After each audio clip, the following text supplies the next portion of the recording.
Mink Creek Nordic Center. This is for all you snowshoers and cross-country skiers that are going to be visiting us this winter or next to come skiing and snowshoeing. When you arrive, you're going to arrive here in the parking lot from your bus or your personal vehicle, and the first thing you're going to want to do is use the facilities. Make sure you use the restrooms before you head on up, because it's a nice double staller. After that, you're going to head on up the trail. Something to note as we're walking is you can see that they're outhouses. There is no heat in those outhouses. So you're going to want to come dressed, ready to ski or snowshoe. We don't have any facilities for changing up here, and I wouldn't want to change in an outhouse because it's freezing. So we're going to head up the path because the next stop is the yurt. The yurt is where we gather, get all our information for the day, leave our gear, and get going from. So once you're inside the yurt, you're going to put all your personal items in a cubby and then sit down at the picnic tables. And that's how we'll know you're ready to go. There's another restroom located here, just in case the other ones are all full. And the area that we're walking through right now is the teaching area. So this is where we'll learn how to ski. This nice flat area.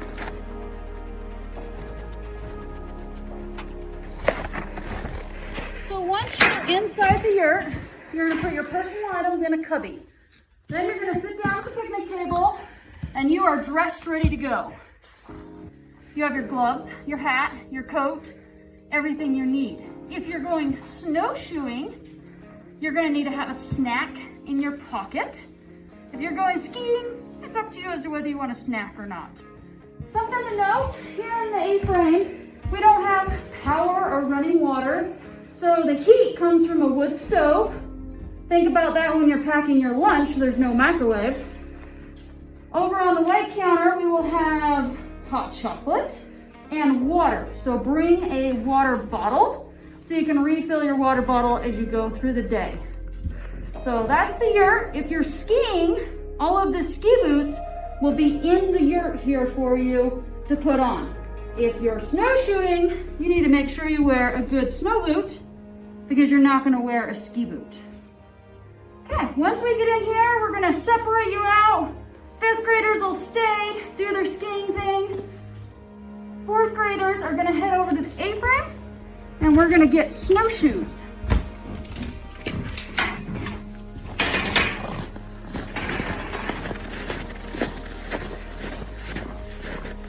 This is the A-frame. All your skis and snowshoes will come out of the A-frame. We'll get more into specifics on your day that you arrive here of skiing, snowshoeing, sizing, all that stuff.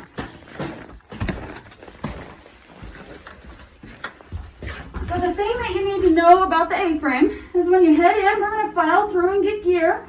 There's another wood stove that is very hot and keeps it warm. Don't touch it. And these are snowshoes. For those of you who don't know what a snowshoe is, everybody will get a pair.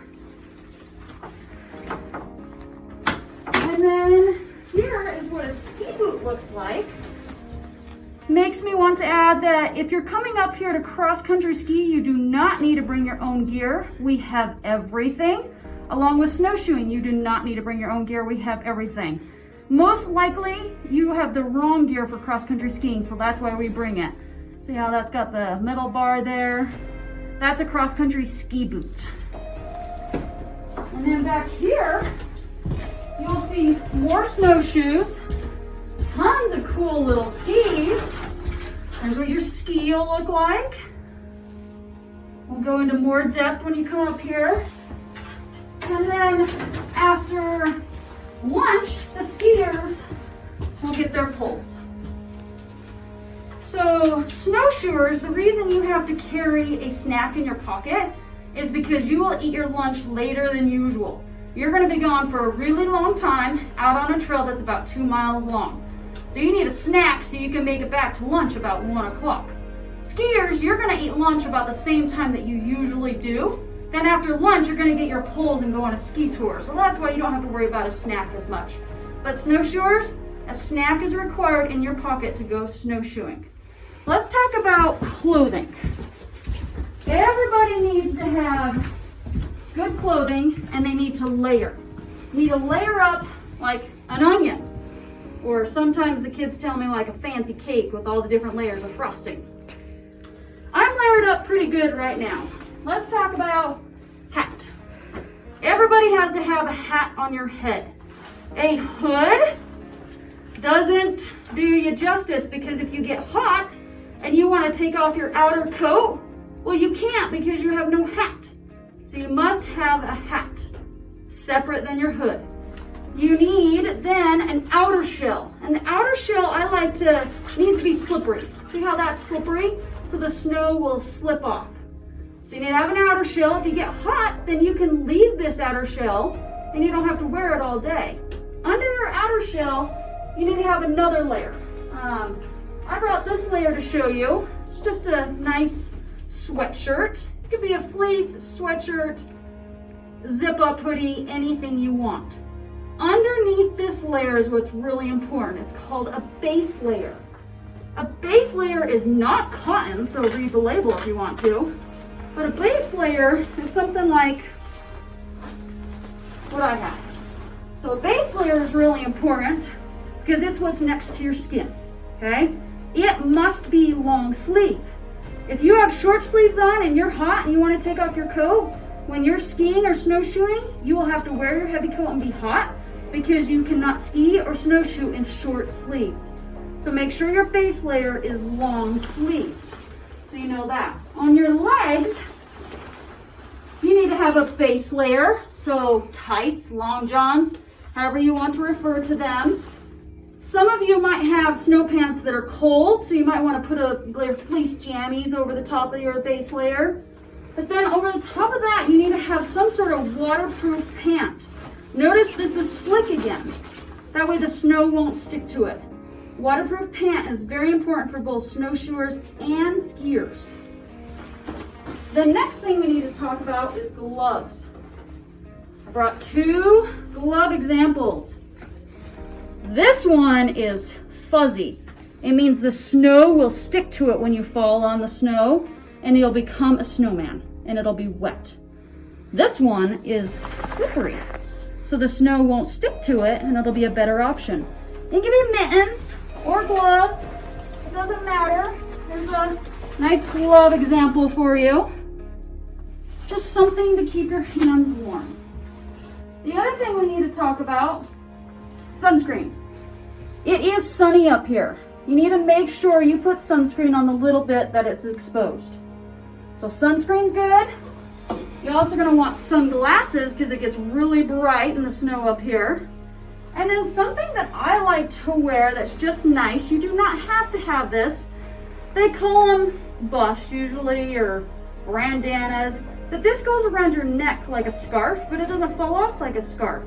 And or it could go on your ears if your ears are extra cold or different things like that. So that's just another optional layer. Some other optional things that are nice are hand warmers and toe warmers.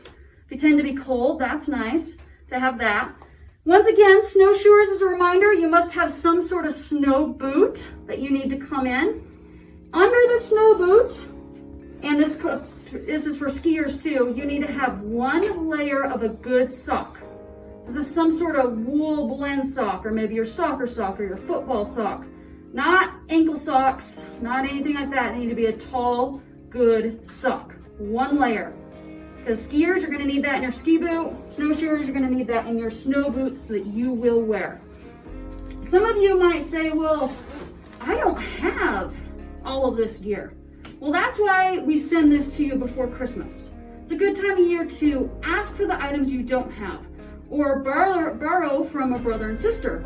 Or maybe you have a classmate that's coming on a different day, you can borrow from them.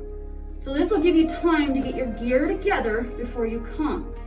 You need to get your gear together before the night before, before the day of. That way you're ready to go and you have everything that you need. Let's talk a little bit about your ski day. You're gonna get up in the morning and you're gonna eat a really good breakfast because you're gonna work really hard. This means something beyond your bowl of cereal. Maybe a pancake, maybe some bacon, maybe some eggs. You pick it, but you want to eat a giant breakfast. Then you're going to bring your own lunch. A good lunch is a pre-made sandwich, maybe a little thing of chips, some fruit, jerky, a drink, whatever you'd like that way. Bring extra food because you guys get hungry. We're working hard and we're up here all day long. That's kind of your day in a nutshell. But the other thing that you'll need to make sure you do before you come up here is your teacher's going to give you a waiver. Take that waiver home, sign it, bring it back, and then your teacher will bring them to me. You do have to have a signed waiver. On that waiver is a sign that talks about, do you have any medical issues? If you had a medical issue such as asthma, we need to know that, and we need to make sure you bring your inhaler and have it. If you have a medical issue like you broke your knee, you don't break knees. Let's say you broke your arm 5 years ago, I think you're gonna be okay. So make sure that you write down on that waiver things that we need to be aware of. If you're allergic to peanuts, we probably should know that just in case you decide to eat your neighbor's peanut. I don't know why, but things like that we need to know. So this is the Mink Creek Nordic Center. I'm sure you'll still have questions, but your teachers have been here before and they'll be able to answer them. If not, your teachers can email me and we can get the answers that you need to come up here and have a great ski and or snowshoe day. Thanks for listening.